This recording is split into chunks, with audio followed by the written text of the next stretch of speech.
आगे हम शुरू करते हैं BHU इंट्रेंस के लिए। तो 30 क्वेश्चन तक पहले पार्ट में हो गया था। 31 क्वेश्चन से दूसरे पार्ट के लिए हम चलते हैं क्लास 11th मैथमेटिक्स के लिए। तो जो बच्चे BHU स्कूल एंट्रेंस CHS का प्रिपरेशन कर रहे हैं क्लास 11th मैथ्स ग्रुप के लिए, उनके लिए इम्पॉर्टेंट है। तो first 31 question, work done in moving A charge of 2 coulomb from A point at 180 volt to a point at 128 volt is कितना हो जाएगा? यानी कि 118 वोल्ट पर एक बिंदु से 128 वोल्ट के किसी बिंदु तक 2 कूलम्ब के एक आवेश को चलाने में किया गया कार्य। तो W इक्वल टू क्या होता है? V into Q. तो delta V into Q, delta V क्या होगा?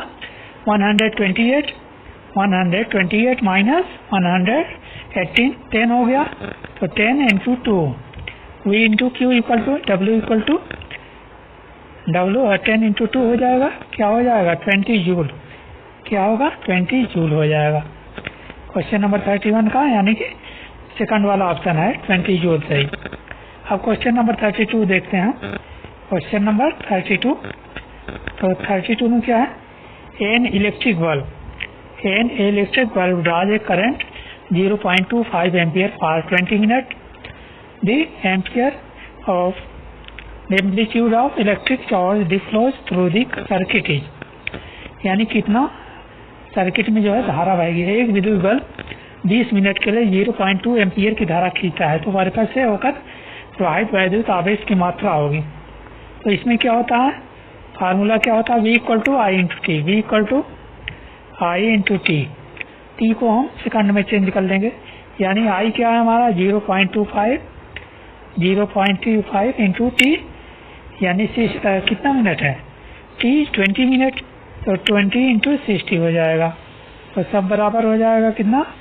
300 कूलम्ब हो जाएगा। यानी कि ऑप्शन थर्ड वाला 32 का कौन सा ऑप्शन सही है? 32 ऑप्शन सही है। क्वेश्चन नंबर 33 देखिए। An electric iron draw a current of 3.4 ampere from the 220 volt supply line. The current that electric iron draws when connected to 110 supply line is, एक विद्युत स्त्री 220 वोल्ट की विद्युत लाइन से 3.4 एम्पियर की धारा खींचती है। जब विद्युत स्त्री को 110 वोल्ट की विद्युत लाइन से जोड़ा जाता है तो धारा खींचेगी। कितना हो जाएगा? V1/VT इसमें, यानी इस तरह से V1/VT इक्वल टू क्या हो जाएगा? V1/V2 इक्वल टू हो जाएगा IR1 अपॉन I2R, यानी कि I1R अपॉन I2R। इस तरह से क्या हो जाएगा? इसका मान 1.7 एम्पियर हो जाएगा। 1.7 एम्पियर। ठीक, आगे चलिए क्वेश्चन नंबर 34 देखते हैं। ए 6 omega resistance wire is doubled up by folding the new resistance of the wire. एक 6 ओमेगा प्रतिरोधक तार को लपेट करके दुगना कर दिया जाता है, तो तार का नया प्रतिरोध, यानी कि 2 बार लपेटा जाता है तो क्या हो जाएगा? 4 टाइम्स, यानी 6/4 इक्वल टू 1.5 ओमेगा। ये हो जाएगा 1.5 ओम इसका रेजिस्टेंस हो जाएगा। ठीक, 34 हो गया क्वेश्चन नंबर। अब नेक्स्ट हम देखते हैं क्वेश्चन नंबर 35। 35 में क्या है? When two resistance of 3 ohm and 6 ohms are connected to a parallel, when the equivalent resistance is, तो जब पैरेलल ऐड किए जाते हैं तो क्या होगा? 1/R equal to 1/R1 plus 1/R2। 1/R1 plus 1/R2 क्या होगा? 1/3 प्लस 1/6 इक्वल टू क्या हो जाएगा? 3/6 equal to 1/2। R equal to क्या हो गया? 2 ओम। R equal to 2। 34 का थर्ड वाला यानी कि ऑप्शन सही है। ठीक, ये देखते हैं हम आगे। और 36 पे आइए। चलिए, an electric heater draws A current of 10 ampere from A 220 volt supply.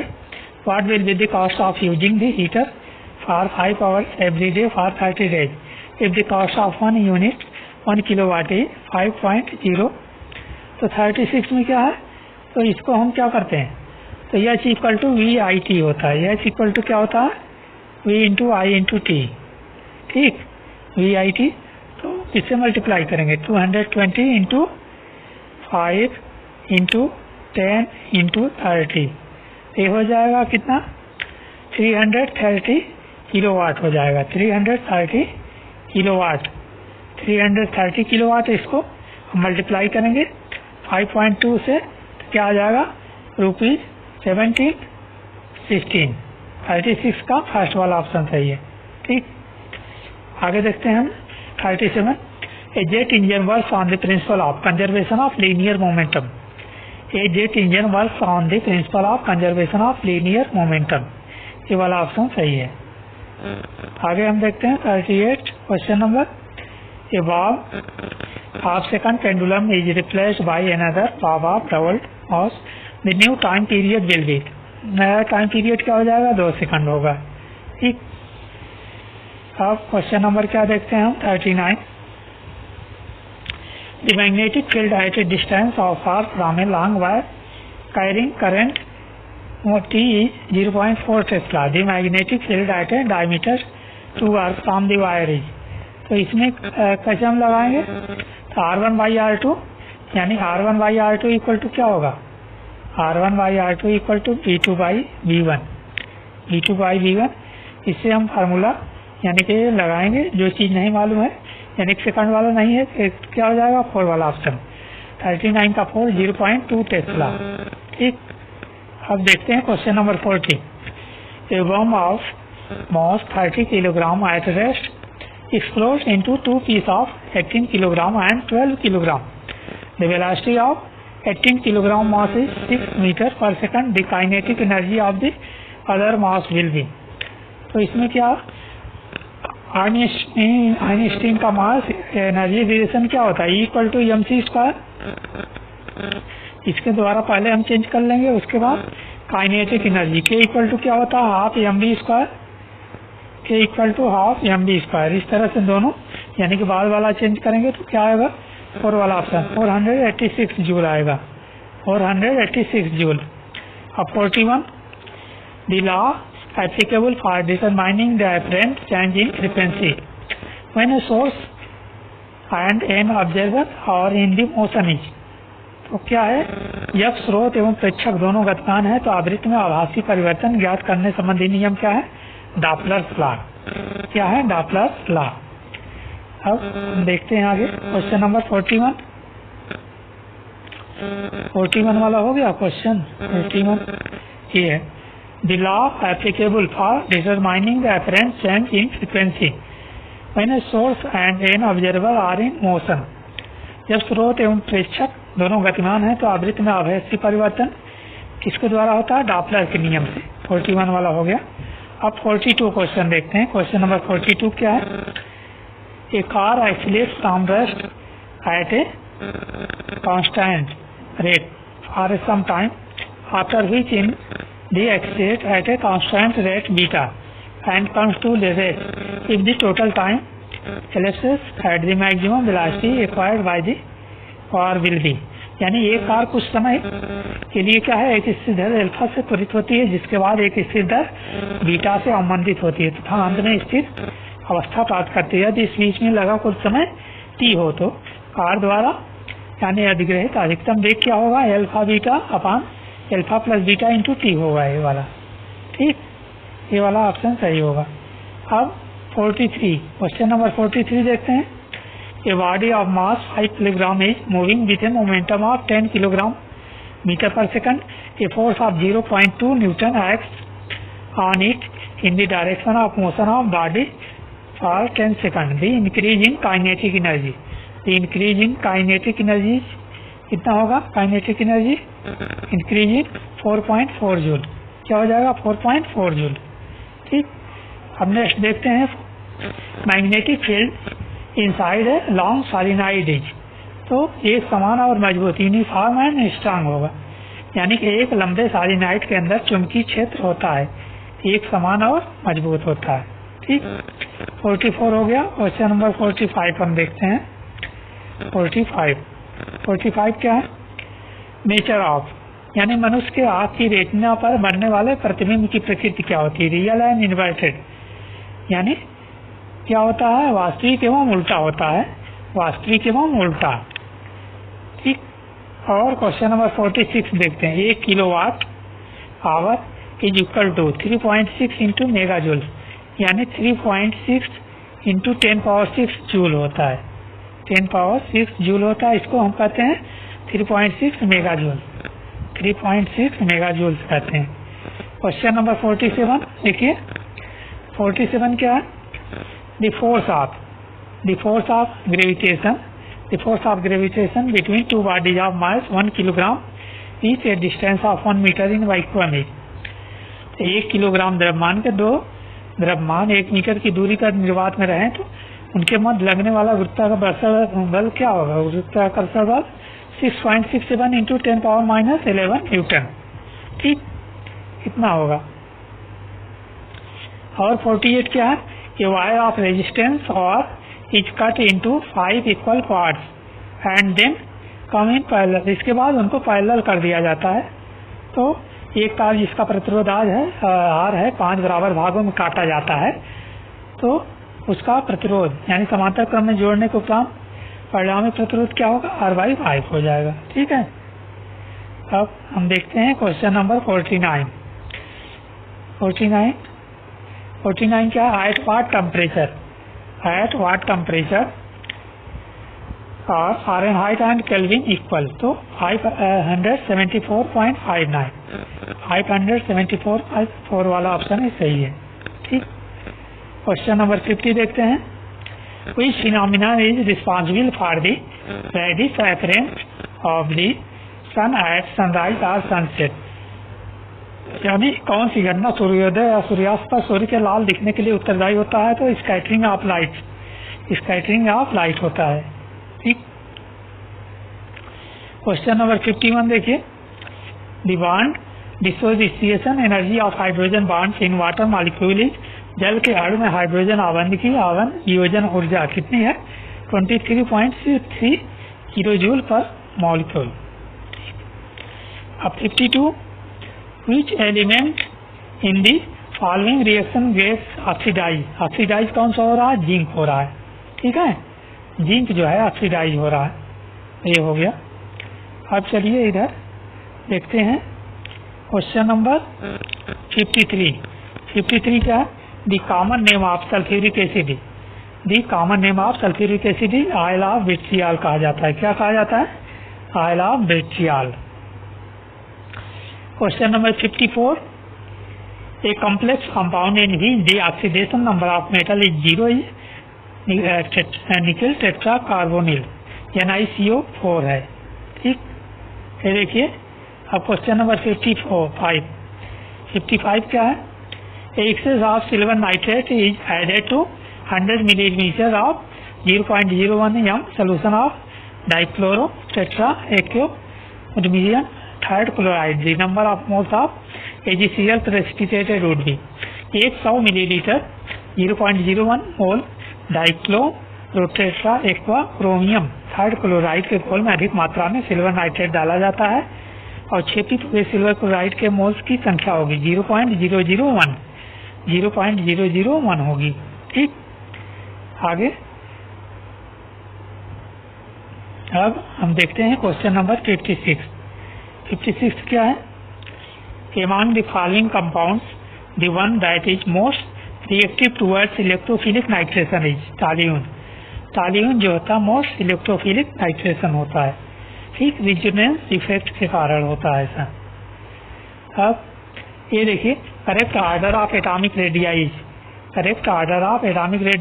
Second वाला option, boron less than gallium less than aluminium less than indium, ये वाला सही है।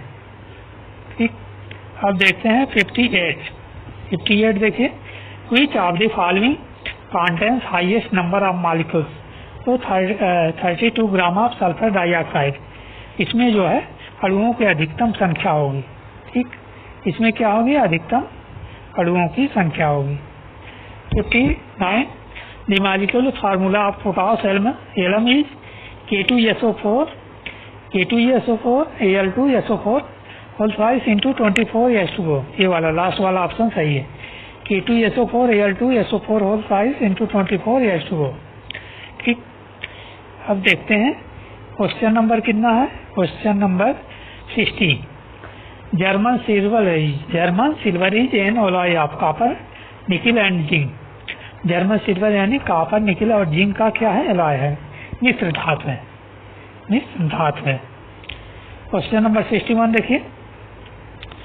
When ethanol reacts with sodium metal the gas evolves. कौन सी gas निकलती है, जब सोडियम धातु एथेनॉल से क्रिया करती है तो हाइड्रोजन गैस निकलती है। ठीक। 62 bleaching powder is represented by the formula. तो CaOCl2 से इसको रिप्रेजेंट करते हैं। लास्ट वाला ऑप्शन सही है, 62 का 4 वाला ऑप्शन सही है। अब देखिए 63। विच of the following is polar molecule. इसमें पोलर मॉलिक्यूल कौन सा है, निम्न में से कौन सा ध्रुवीय अणु है, SFO4।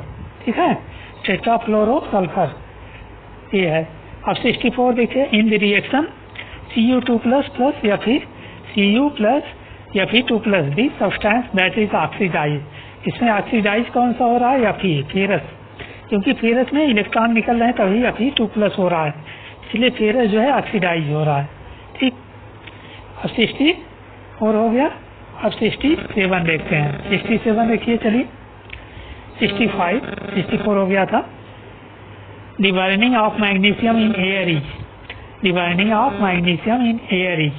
तो मैग्नीशियम यानी क्या है, the burning of magnesium in air is combination, कौन सा रिएक्शन होता है, तो ऑक्सीजन के साथ क्रिया करता है तो कॉम्बिनेशन रिएक्शन हो जाता है। Burning of magnesium in air is combination reaction. ठीक। 66 which among the following phenolic compound is most acidic in nature। most acidic in nature कौन सा है, पैरा एमिनोफिनॉल, ये वाला पैरा एमिनोफिनॉल, क्योंकि इसमें जो है एसिडिक कैरेक्टर जो अधिक होता है वो रिजोनेंस की वजह से होता है, रिजोनेंस की वजह से। Ethanol on oxidation gives ethane.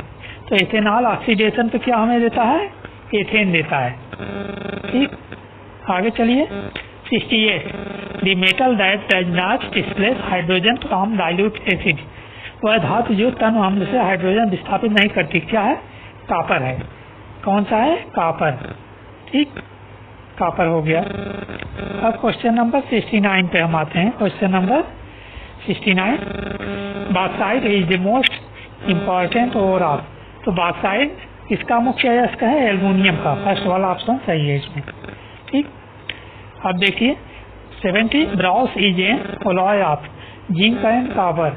यानी पीतल किसका मिश्र धातु है, तो थर्ड वाला जिंक एंड कॉपर का मिश्र धातु है। ये हो गया। 71 each among the following compound show the presence of intermolecular hydrogen bond. तो इसमें H2O है, यानी कि निम्न में से किस यौगिक में इंटरमॉलिक्यूलर हाइड्रोजन आबंध होता है, तो H2O में होता है। ठीक, ये हो गया। अब 72 पे आते हैं। क्वेश्चन नंबर 72 पे। Which among the following metals is implied to provide cathodic production to iron. यानी निम्न में से किस धातु का उपयोग लौह के कैथोड प्रतिरक्षण के लिए किया जाता है, तो जिंक है। यानी जिंक कैथोड प्रतिरक्षण के लिए किया जाता है, तो जिंक से क्षरण यानी कम होता है। ठीक। क्वेश्चन नंबर क्या है, 73। क्वेश्चन नंबर 73 हम देखते हैं। In which of the following compounds nitrogen is highest oxidation state. तो हाईएस्ट ऑक्सीडेशन स्टेट किसमें होगा, NH3, Na2H4, NH2OH, N3H। इसका जो है ऑक्सीडेशन स्टेट सबसे अधिक होगा। ठीक। एंड क्वेश्चन नंबर नाउ इसी क्वेश्चन नंबर 74। 74 देखिए। When a student adds red litmus to an aqueous solution, the red litmus turn blue. Which one of the following should be added in excess so that the changing color is observed? जब एक छात्र किसी जली विलयन में लाल litmus डालता है तो लाल लिटमस का रंग नीले में बदल जाता है। वह छात्र निम्न में से क्या विलयन में अधिकता से मिलाए गए ऊपर के बदलाव को उत्क्रमण किया जा सके, तो सिर का विलयन जब मिलाएगा तो उसका उत्क्रमण किया जा सकता है। ठीक है, आगे चलिए। 75 3.42 gram of sucrose is dissolve in 80 gram of water in a beaker. The number of oxygen atoms in solution is. तो कितना हो जाएगा 66.68 इंटू 10⁻23। तो 1 ग्राम में 1 यानी आवागाद्रो नंबर क्या होता है 6.02 इंटू 10⁻23 मॉलिक्यूल। इस तरह से हम करेंगे तो ये जो है निकल आएगा। 76 देखिए, state of unity built on the river is, statue of unity किस नदी पर बनाई गई है, नर्मदा नदी पे। तो 76 का दूसरा ऑप्शन सही है, दूसरा वाला, ठीक। 77 देखिए, the world's largest solar park which was inaugurated in Pavagada the year 2018 in India is located in the state of Karnataka. दुनिया का सबसे बड़ा सौर पार्क जिसे पावागढ़ में भारत में सन 2018 में उद्घाटित किया गया था, किस राज्य में स्थित है, कर्नाटक में है। क्वेश्चन नंबर 78 हम देखते हैं, Among the following who was confirmed Bharat Ratna in the year 2019। 2019 में किसको भारत रत्न मिला था, प्रणब मुखर्जी को मिला था भारत रत्न, ठीक है। अब देखिए 79 है, the first person in India who was awarded Nobel prize was, किसको नोबेल प्राइज मिला था, तो रविन्द्रनाथ टैगोर को मिला था पहला भारत में नोबेल प्राइज, यानी 79 का 3 वाला ऑप्शन सही है। अब 18 देखिए, clean Indian mission was officially launch on, कब लॉन्च किया गया था, तो लॉन्च किया गया था यानी 2 अक्टूबर 2014 को, 2 अक्टूबर 2014 को ये लॉन्च किया गया था। अब क्वेश्चन नंबर 81 पे हम आते हैं। क्वेश्चन नंबर 81 पे क्या है, fear of ends is called, fear of ends is called Sinophobia. इसको क्या कहते हैं, fear of ends is called Sinophobia इसे कहा जाता है। ऑप्शन फर्स्ट 81 का ऑप्शन फर्स्ट है ये। 82, who is the author of the book becoming, तो माइकल क्या है, माइकल ओबरॉन, ठीक है, ये वाला सेकंड वाला ऑप्शन सही है। एंड 83 देखिए, what is the study of and science of time measurement called, तो टाइम ऑफ मेजरमेंट कॉल्ड क्या कहा जाता है, ओरोलॉजी कहा जाता है फर्स्ट। 83 का फर्स्ट ऑप्शन सही है। अब क्वेश्चन नंबर 84 देखते हैं, the correct meaning of the idiom है black sheep is, unlucky person यानी थर्ड, अनलकी पर्सन 84 का थर्ड वाला ऑप्शन सही।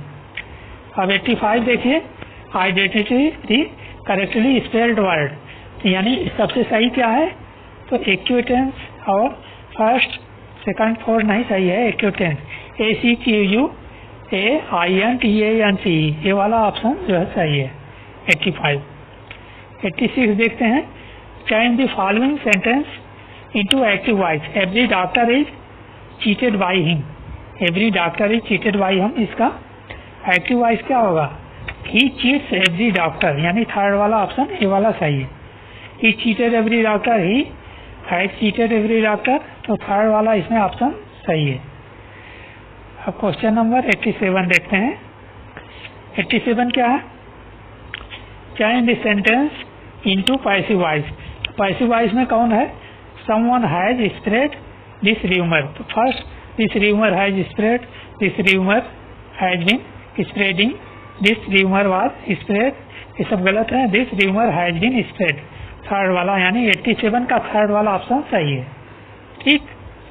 अब 88 देखते हैं, fill in the blanks with appropriate following words, they try to leave the country afraid of their own list, यानी ये वाला होगा, they try to leave the country afraid of their list own list, 88 का first सही है, ठीक। अब 89 का देखिए, हु 89 का who did you say was coming to see me this morning, who you said गलत होगा, फर्स्ट सेकंड थर्ड गलत होगा, 4 वाला सही है, did you say, who did you say was coming to see me this morning, ठीक। अब 89 क्या है, 89 जो है हु, 89 का 4 हो गया। अब 90 देखिए, wait here until I will call you, मैं जब तक आपको कॉल न करूं तब तक आप खड़े रहिए, wait here until I will call you, यही वाला सही होगा, आई कॉल यू ये गलत होगा, ये भी गलत होगा, ये भी, यानी ये सब गलत होंगे, केवल पहला वाला ऑप्शन 90 का फर्स्ट सही होगा। तो 91 क्या है? आएंगे अच्छे दिन भी रचनाकार हैं किसके? स्वयं प्रकाश। स्वयं प्रकाश इसके रचनाकार हैं। पहला 91 का पहला वाला ऑप्शन क्या है? सही है। धीरे धीरे चलो वाक्य में रेखांकित पद है। तो धीरे धीरे चलो वाक्य में रेखांकित पद क्या है? रीतिवाचक क्रिया विशेषण। क्या है? रीतिवाचक क्रिया विशेषण है। ठीक है। अब 93 देखते हैं। 93 मरणासन में समास है। तो मरणासन में समास कौन सा है? तत्पुरुष समास। मरणासन में समास कैसा है? तत्पुरुष, पहला वाला, यानी सही होगा। अब जय भाव नहीं होगा, द्वंद्व नहीं होगा, कर्मधार है, तत्पुरुष समास होगा। उच्चारण शब्द में उपसर्ग क्या है? उत, यानी पहला जो शब्द होता है वही उपसर्ग कहते हैं। 94 का तीसरा वाला सही है। ठीक है, उत। अब आगे हम देखते हैं 95 कविता वाली रचना की भाषा है। तो कविता वाली भाषा की रचना क्या है? कविता वाली रचना की भाषा क्या है? ब्रज है। ठीक। तो 95 का दूसरा सही है। कविता वाली रचना की भाषा क्या है? ब्रज। ठीक। 98 देखिए, निम्न में कौन रीतकालीन कवि नहीं है? तो घनानंद देव और मतीराम, ये सब रीत काल के कवि हैं, लेकिन रसखान जो है रीत काल के कवि नहीं है, भक्त काल के कवि है। ठीक। तो निम्न में से कौन रीत काल कवि नहीं है? यानी कि रसखान। ये वाला ऑप्शन जो है ये सही है, यानी 4 वाला ऑप्शन सही होगा। ये सब गलत होगा, यानी नहीं पूछ रहा है ना। तो ये सब यानी किसके थे? भक्त काल। तो रसखान भक्त काल के थे। 96 देखिए, शुद्ध बर्तनी वाला शब्द है सुप्त, यानी शुद्ध बर्तनी वाला शब्द क्या है? सुप्त, यानी पहला तीसरा चौथा नहीं होगा, सेकंड वाला सुसुप्त, ये सही होगा। ठीक, ये हो गया। 98 में मतैक्त में संधि है, ब्रिज संधि। मतैक्त में संधि क्या है? ब्रिज संधि। ठीक, मतैक्त में संधि क्या है? ब्रिज संधि। तो ये वाला ऑप्शन हो गया। ठीक। अब इसको हम कर देते हैं। अब इसके आगे जो है PDF फाइल नहीं लोड हुआ है। तो इस तरह से आपका यानी 100 क्वेश्चन आता है, फिर तो क्वेश्चन नहीं मिल पाया, 98 क्वेश्चन। तो ठीक है, जो कमेंट में आए वो आप लिख सकते हैं, और लाइक करिएगा, सब्सक्राइब करिएगा, शेयर करिएगा। ठीक, और वीडियो में बने रहिएगा। तो BHU का पहले पार्ट में 30 क्वेश्चन हमने कराया था, और इस पार्ट में यानी कि 198 तक हो गया है। तो ओके, ठीक। तो शुभकामनाएं आपके साथ। और दोनों हमारा सेट जो है 4 मतलब वीडियो है दोनों सेट का। एक 2017 वाला पेपर, ये 2019 का पेपर है। तो अगर दोनों देख लेते हैं तो काफ़ी फायदेमंद रहेगा, और अगर मिलता है तो हम आपके लिए उसको भी सॉल्व करके लाएंगे। Okay, thanks for watching.